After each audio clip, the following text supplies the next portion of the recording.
প্রতিদিনের ইফতারে ভাজা ভুনায় যখন একঘেয়েমি মনে হয় তখন কিন্তু একটু চেঞ্জ আনতে পারেন। আসসালামু আলাইকুম, আফরিন কুকিং লাইফস্টাইল থেকে বলছি। আমার আজকের ইফতার আয়োজন চাইনিজ রেস্টুরেন্টের চাইনিজ ঘরেই তৈরি করব। চলুন মূল প্রসেসে চলে যাই। চাইনিজ তৈরি করার জন্য প্রথমে আমি রাইসটা তৈরি করে নেব। রাইসটা কিন্তু পানি ঝরাবো না। 2 কাপ চালের জন্য 4 কাপ পানি দিয়ে আমি একটা ভাতের মতো রান্না করে নিয়েছি। এখন এই ভাতটাকে নামিয়ে নিচ্ছি। 4টা ডিমকে একটু স্ক্রাম্বল করে নিয়েছি।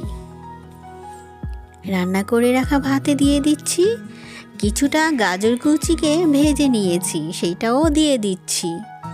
সাথে দিচ্ছি স্প্রিং অনিয়ন।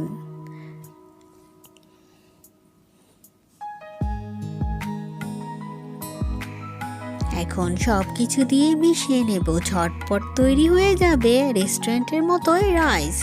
খুবই সহজে কিন্তু তৈরি করে নেব, কারণ ইফতার আইটেমে কিন্তু বেশি সময় থাকবে না। তাই আমি যতদূর পেরেছি আপনাদের সাথে শেয়ার করেছি। রাইস তৈরি করার পর এখন আমি ফ্রাইটা ভেজে নেব। ফ্রাইটার চিকেনটা আমি আগেই মশলা দিয়ে সেদ্ধ করে ময়দা আর ডিমের সাথে গড়িয়ে নিয়েছি।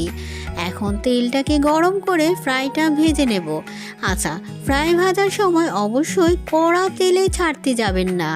তেলটা যখন হালকা গরম হবে তখন ছেড়ে দেবেন। আমার ফ্রাইটা ভাজতে বেশি সময় লাগেনি, কারণ আমি চিকেনটাকে আগে থেকেই সেদ্ধ করে নিয়েছি। এভাবে কিন্তু খুবই সহজে ইফতারের আগেই ফ্রাই ভাজার জন্য চিকেনটাকে সেদ্ধ করে নিতে পারেন। তাহলে খুব সহজেই চিকেন ফ্রাই করে নিতে পারবেন।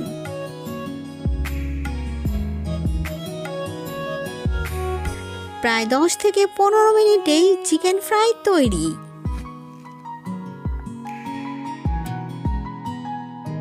এখন তৈরি করে নেব চিকেন উইংস। উইংস তৈরি করার জন্য উইংসটাকে আমি আগেই ভেজে নিয়েছি। ইফতারের কিছুক্ষণ আগে আমি এটাকে সসে গড়িয়ে নেব।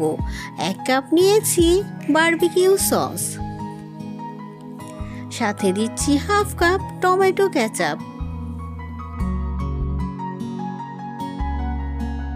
চাইলে এখানে চিলি সস দিতে পারেন, আমি দিচ্ছি না, তাই এখানে মধুর পরিমাণটা একটু বাড়িয়ে দিচ্ছি। যদি আপনারা চিলি সস ব্যবহার করেন, মধুর পরিমাণ বা চিনি একটু কমিয়ে দেবেন। এখন খুব ভালো করে 2 মিনিট রান্না করে নেবেন। ভেজে রাখা চিকেন উইংসটা দিয়ে দেবেন। এখন গ্যাসের ফ্লেমকে হাই করে খুব ভালো করে রান্না করে নেবেন 2 মিনিট।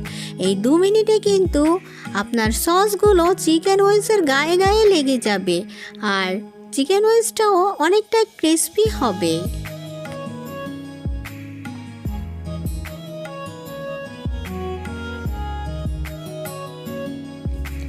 তৈরি কিন্তু চিকেন উইংস কতটা তাড়াতাড়ি হয়ে যায় যদি কিছুটা কাজ আপনারা ইফতারের আগেই করে রাখেন। কিছুটা সাদা তিল ছিটিয়ে দিচ্ছি, মনে হবে রেস্টুরেন্ট থেকেই এনেছি। এখন একটু থাই স্যুপ তৈরি করে নিচ্ছি। আচ্ছা, এই থাই স্যুপটা কিন্তু আমি রেডিমিক্স প্যাকেটের স্যুপ রান্না করেছি, খুবই সহজে তৈরি করেছি। এখন কিন্তু প্রায় ইফতারের সময় হয়ে আসছে। যদি সহজ রেসিপিতে আমার এই ইফতার আয়োজন আপনাদের ভালো লেগেছে, আশা করি বাড়িতে বানিয়ে নেবেন। ভিডিও ভালো লাগলে একটা লাইক দিয়ে দেবেন। চ্যানেলে নতুন হলে চাইলে সাবস্ক্রাইব করে পাশে থেকে যেতে পারেন। সবাই খুব ভালো থাকবেন। হাজির হয়ে যাব রেসিপি নিয়ে। আল্লাহ হাফিজ।